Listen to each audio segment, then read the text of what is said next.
Well, good evening and welcome to Newswatch on this momentous 29th day of April 2022. It is a day when Kenyans have witnessed Kenya's third president, Mwai Kibaki's Requiem Mass, while some gathered at the Nyayo Stadium. I'm Tess Njenga and our sign language interpreter is Boniface Mureithi.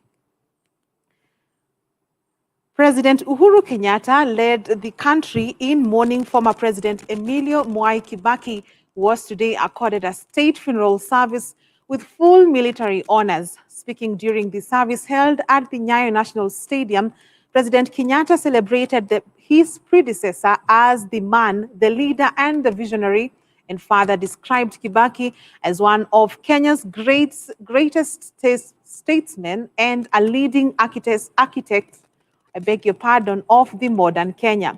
Mwai Kibaki, who passed away on Friday last week at the age of 90, will be laid to rest tomorrow at his Othaya home in the county of Nyeri after a state burial service, which will be held at the Othaya-approved school grounds. Our reporter Kennedy Kimani attended the state funeral and filed for us the following story.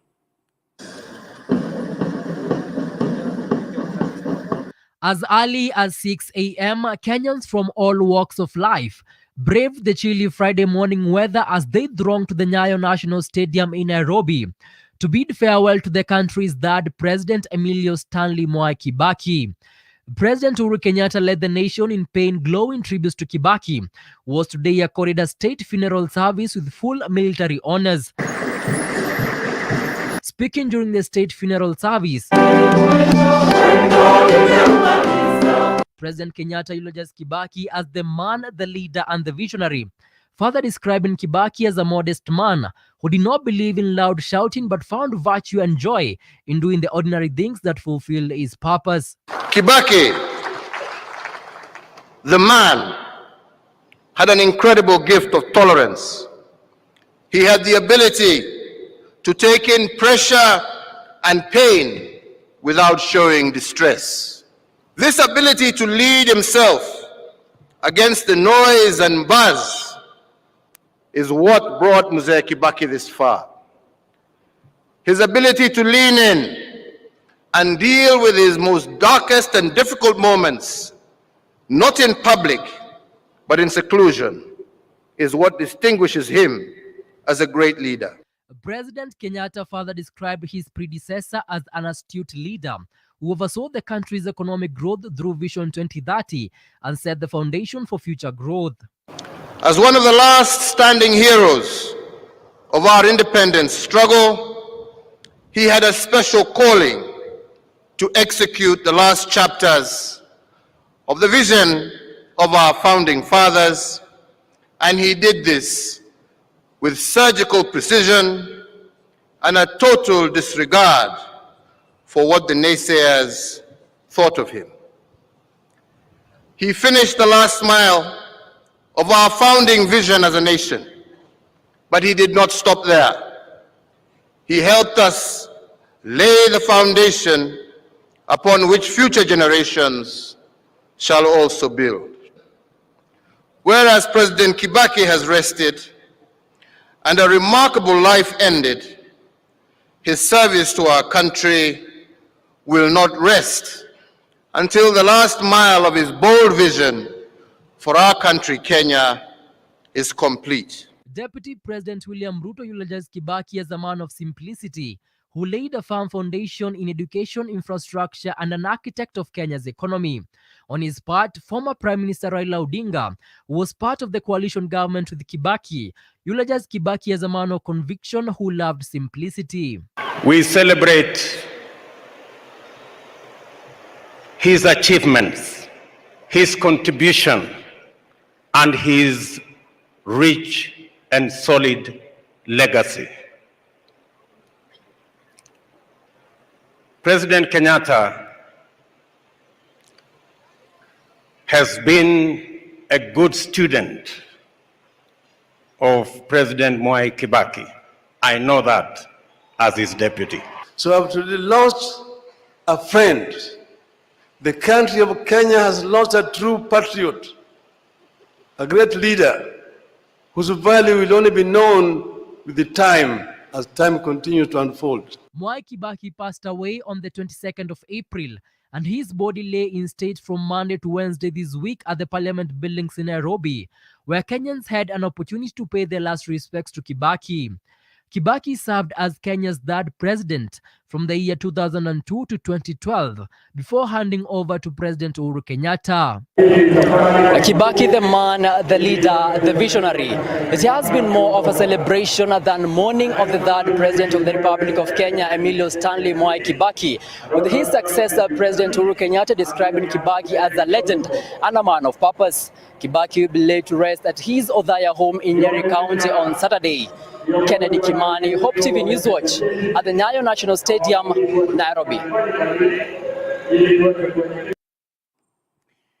Thank you so much, Kennedy, for preparing that report. Now, the body of former President Mwai Kibaki was today morning escorted from Lee Funeral Home to State House, where a guard of honor was mounted one last time in the place he called home for 10 years. At 9 a.m., the procession departed State House for Nyayo National Stadium, where the state funeral was held in his honor ahead of his burial at his Othaya home tomorrow.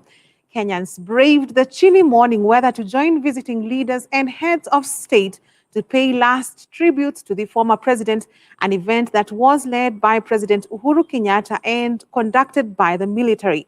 Dickens Luvanda reports. The 6-hour send-off program for Kenya's third president, the late Mwai Kibaki, was largely a military affair. Early Friday, Kibaki's body was taken from the Lee Funeral Home to State House in Nairobi, where it was received by President Uhuru Kenyatta and members of the bereaved family, after which a short press ceremony was held in his honor. Almighty ever-living God. At 9 a.m., the Kibaki procession departed State House for Nyayo National Stadium, where the state funeral was held in his honor, ahead of burial at his Othaya home tomorrow, April 30th. Kenyans braced the chilly morning weather in Nairobi to arrive at the venue of the state funeral amid tight security, with some getting umbrellas due to the chilly weather. President Uhuru Kenyatta arrived after several dignitaries, including visiting heads of states, who included Cyril Ramaphosa of South Africa, Saleh Work Zewde of Ethiopia, Salva Kiir Mayardit of South Sudan, among other deputy presidents and former presidents.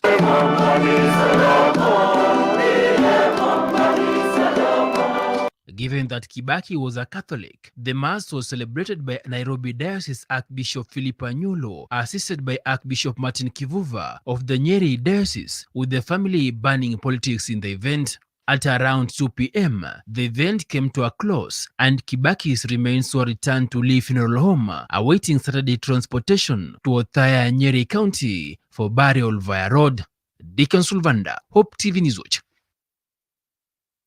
Much appreciated, Dickens. Still on that, various African leaders have praised former head of state Mwai Kibaki as a global icon and a selfless leader who championed for peace.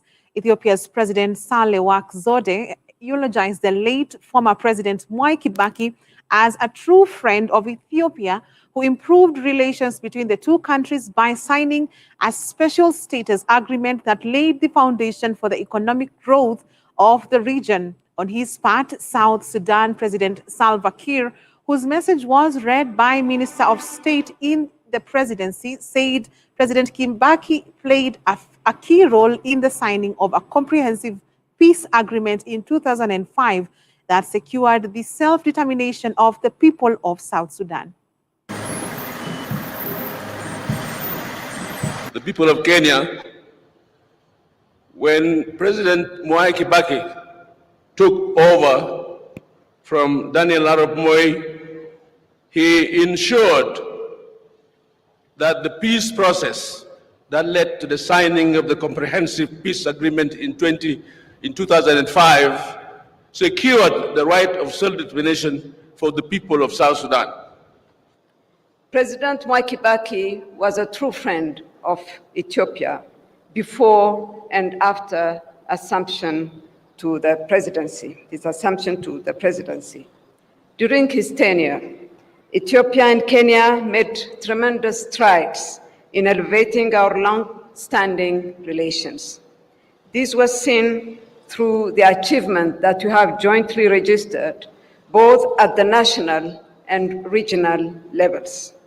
During his tenure, our two countries signed the Special Status Agreement, laying the foundation for the Lamu Port South Sudan-Ethiopia Corridor project. We are here to extend and pay respects and our condolences to all of you as Kenyans, and especially to President Uhuru Kenyatta, and indeed as well as the Kibaki family.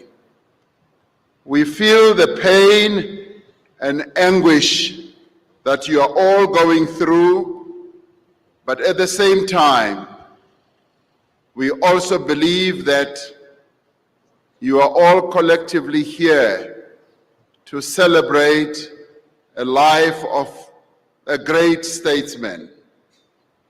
And we wish you strength as you go through this moment, but we also wish that you could remember President Kibaki for what he stood for and for what he did for this great nation.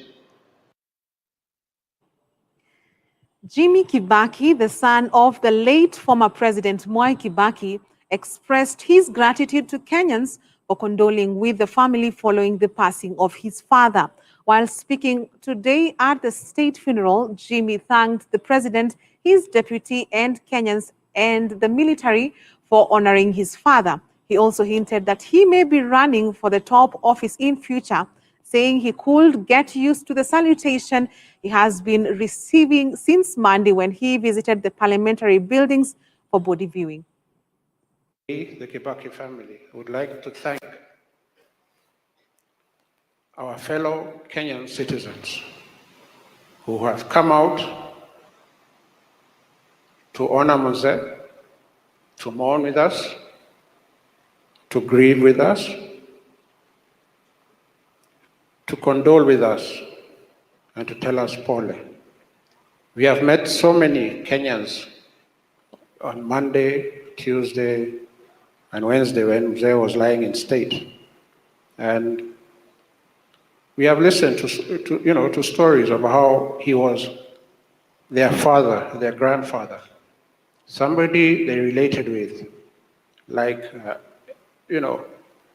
anyone would relate with a parent or a grandparent.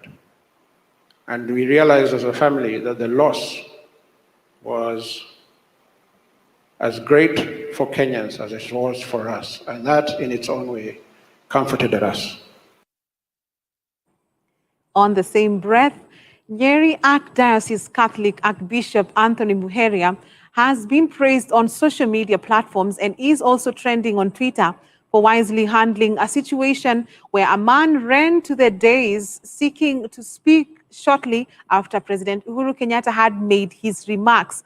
The Kenyan citizen could be heard through the microphone asking for just 2 minutes to make a few remarks, but the Archbishop embraced him, took him aside, and handed him over to security officers. Muheria, who explained the scuffle, said the man is an emotional Kenyan citizen who has been affected by the death of the former president, calling on the security personnel to handle him well. Kenyans on Twitter have hailed the Archbishop, saying he's a good man. He is the same person who stripped and cried on Tuesday while waiting to view the body of the former president outside Parliament.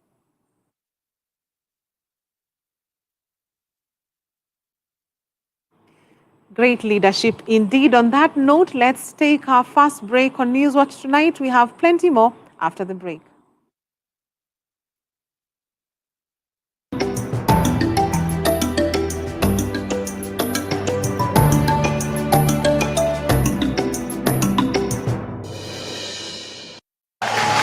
The CA Kuza Broadcasting Awards 2022 is here again. Time to celebrate excellence in Kenyan broadcasting under the theme Raising the Standard of Excellence in Broadcasting. At no cost, vote for Hope FM and Hope TV as your favorite radio station and TV station. To vote for Hope, SMS the word Kuza to 15601 and answer the 4 simple questions and press send. The text message is absolutely free. Voting ends on 8th May 2022. Hope FM, listen and live. Hope TV, look and live. The CA Kuza Broadcasting Awards is an initiative of the Communications Authority of Kenya. Yesu ndiye njia. Juu ya mwamba huu nitalijenga kanisa langu. Hapa leo hii tuko na msikiti wa Mariamu, msikiti wa Yesu. Kumbe kuna msikiti wa Yesu. Ukiandika msikiti wa Yesu Kristo, mwana wa Mariam, weka injili ndani, hubiria watu injili. Kitabu ya Yohana inaandikwa 110 AD na Ufunuo Yohana 248 AD. Na Qur'ani. Mimi nakueleza habari ya Yesu kwanza ufahamu hiyo kwanza. Ungana na walimu wa neno wanapochambua masuala tata katika Biblia wakiyalinganisha na vitabu vingine vya kidini. Qur'an imekuja mwaka 600 baada ya Injili. Yesu ndiye njia. Biblia inasema pepo la nini? La uaguzi. Pepo la uaguzi maana yake inaweza ikajua wewe nyumbani kwako umetoka saa ngapi. Unajua mapepo yanajua hivi. Kwamba leo ulikula chakula gani. Kama Bwana Yesu alitumwa kwa wana wa Israeli peke yao, wengine wetu ambao tunamwamini, basi sehemu yetu iko wapi? Yesu ndiye njia. Kila Jumamosi saa 2 hadi saa 4 ya usiku kwenye runinga uipendayo ya Hope TV.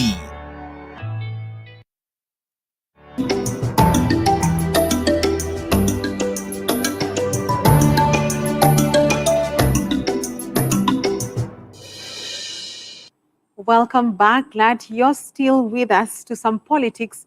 Kisii Governor Amason Kingi has confirmed that he has written to the Registrar of Political Parties intending to withdraw his party, the Pamoja African Alliance, PAA, from the Azimio la Umoja One Kenya Coalition Party. In a statement to the media, Kingi said that the party is seeking to withdraw its signature from the coalition following a fallout with top leaders of the Azimio coalition.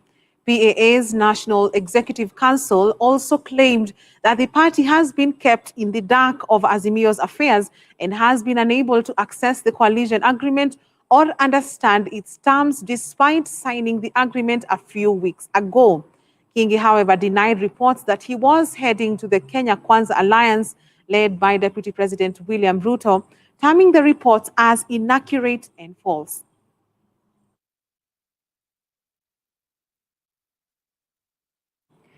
Switching gear to matters education, as the 2021 Kenya Certificate of Primary Education candidates look forward to joining Form 1, Faith and Andrew Makanda and Joshua Mumo are overjoyed after being privileged to have gotten slots in their dream schools. Faith will be joining the Kenya High National School, while the other 2 boys are joining Starehe Boys High School. A prayer party was organized in their honor to congratulate them for their achievements. Take a look.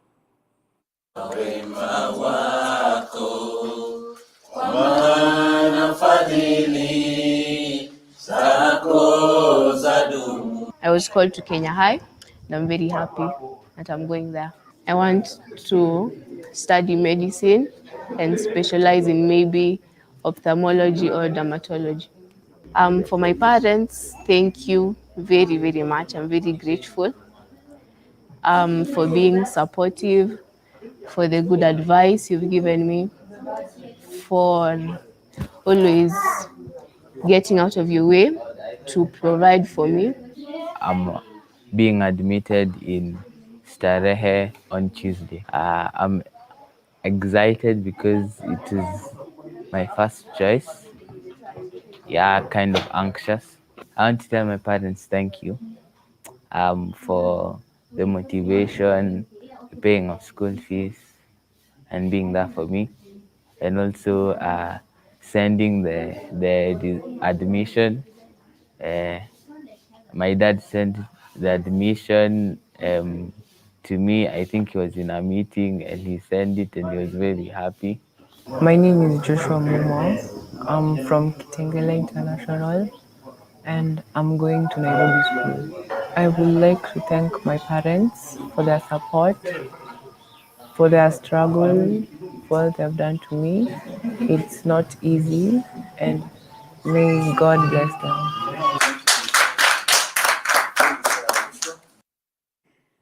Quite an achievement indeed. Let's cross borders. Rockets have hit Ukraine's capital, Kyiv, during the UN Secretary General visit to the city, in which he criticized his own organization's Security Council. Antonio Guterres said the council had failed to prevent or end the war in Ukraine, which was a source of great disappointment, frustration, and anger. The 15-member UN Security Council is specifically tasked with ensuring global peace and security, but it has faced criticism, including from Ukraine's government for failing to act since the invasion began in February. Russia is one of the 5 permanent members of the body, and it has vetted, I beg your pardon, more than one resolution on the conflict. I was shocked to be informed that 2 rockets had exploded in the city where I am. So this is a dramatic war, and we absolutely need to end this war, and we absolutely need to have a solution for this war.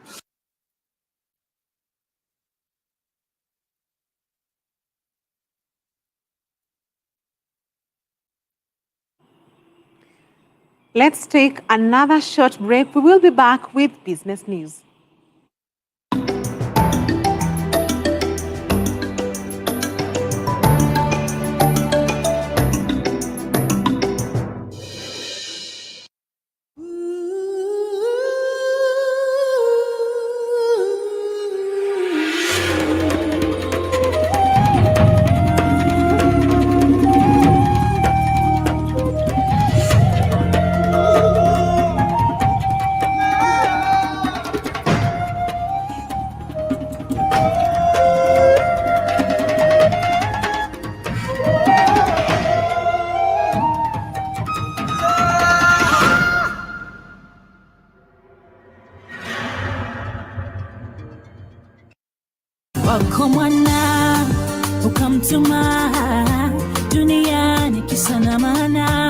If it's hits you're looking for, then you've hit the cradle of them all.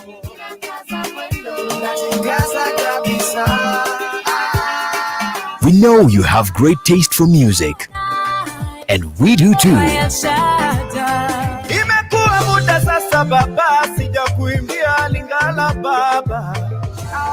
things are working for my good, yeah, 'cause he's intentional.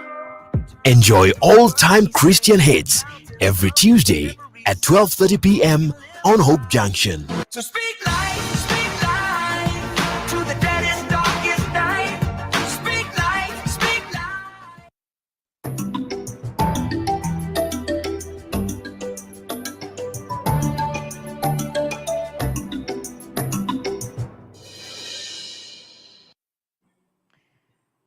Welcome back onto Business News. Glovo has announced CEO Bernard Njadhi and co-founder of Lofty Kesho Patrick Ndeda as the first prize winners of the Glovo Tech Startup Competition for early stage tech startups based in Kenya that deliver value to SMEs. The idea for the competition was initiated by both ESED Business School and Glovo, and their vision backed by Ashoka Africa and Boston Consulting Group that came together as collaborators. The winners will receive a mini business accelerator package through an all-expenses paid trip to visit Barcelona, Southern Europe's leading tech hubs. This will include meeting with top Glovo executives to receive feedback and tips on their business, as well as discuss any business opportunities and challenges. Operating system for restaurants in this part of the Sahara. Today we are here because we have an exciting project we've been working on for the last couple of months. So we have launched what we call the startup competition courtesy of Glovo and Esade BCG Ashoka. We've come together with the aim of rewarding businesses that are trying to support SMEs. We asked different businesses to participate by applying, and then we came up with a shortlist of 8 participants who are going to be presenting today, and they'll share their ideas with us, and then we will select the top 3, and the top person, the top business will get an opportunity to go to Barcelona, interact with the VPs and also the founders of Glovo, and with the aim of them learning how to run a business, and hopefully they'll be mentored into running a business. We were optimistic that we are going to win. Of course, we had to put it before God to make sure that we're in line with the divine connection and all that. So we wouldn't say that we were 100% confident that we are going to win, because the competitors also, the fellow competitors also have some very good products.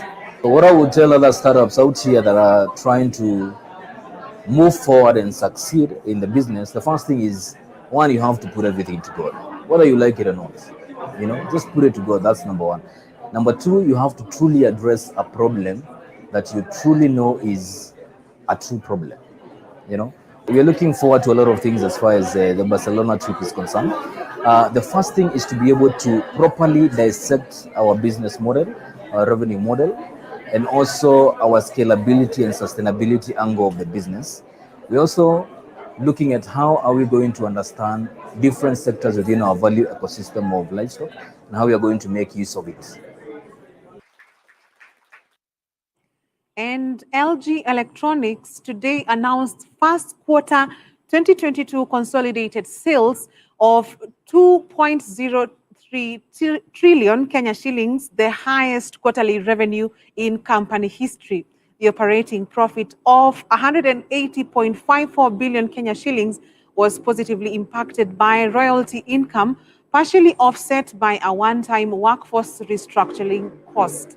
Compared with the first quarter a year ago, revenues grew by 18.5% and profitability soared by 6.4%, reflecting a strong demand for LG home appliances as consumers around the world continue their focus on healthier living, energy efficiency, and home upgrades.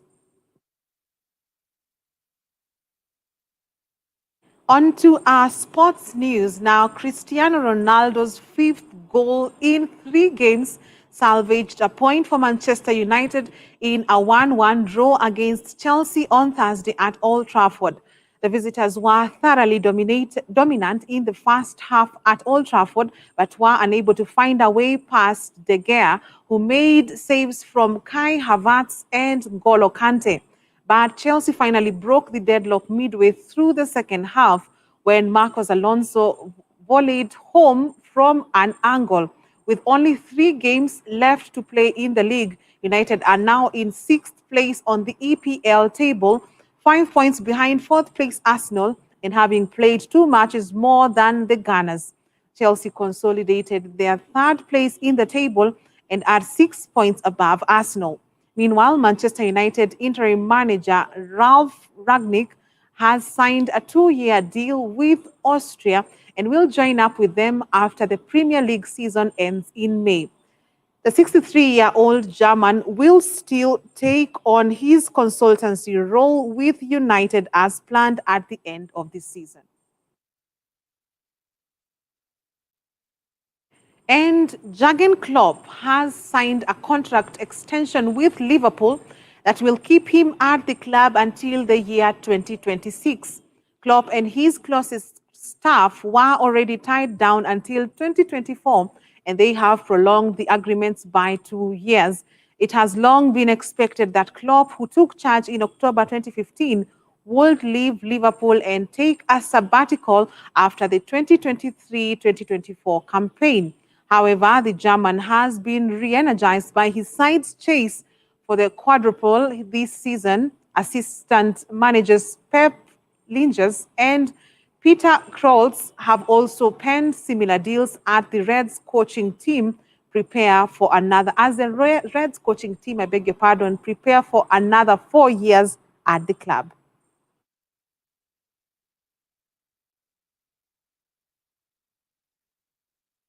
It's a wrap on Newswatch tonight. Thank you so much for watching.